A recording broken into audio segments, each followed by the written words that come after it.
Another way you can bind data in templates with Angular is through property binding. HTML elements have backing DOM properties that track state on elements. You can use Angular's property binding syntax to wire into those properties. You do this with a specific syntax, a pair of square brackets around a property name on an element. And you set these equal to a template expression, following the same rules as you do for interpolation.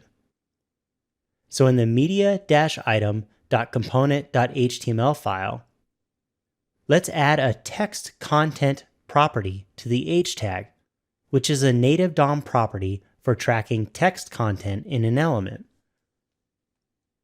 Then we surround it with square brackets and set it equal to the name expression context property. Now we can remove the interpolation statement from within the h tag. And when we switch over to the browser, we see we have the same result.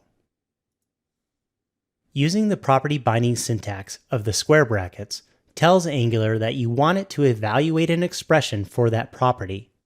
If we leave off the brackets and we switch back over to the reloaded browser, we see that nothing gets rendered for the title. This is because Angular is not evaluating the quoted value as an expression.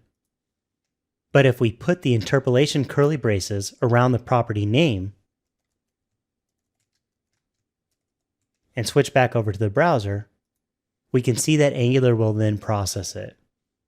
And actually, Angular will translate the interpolation approach into the same property binding that the previous syntax did. So we can do property binding either way.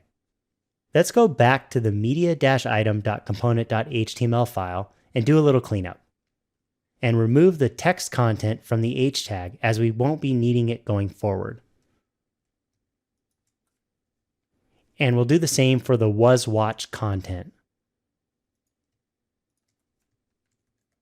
And then over in the media-item.component.ts file, we can remove the name property from here and remove the wasWatched function.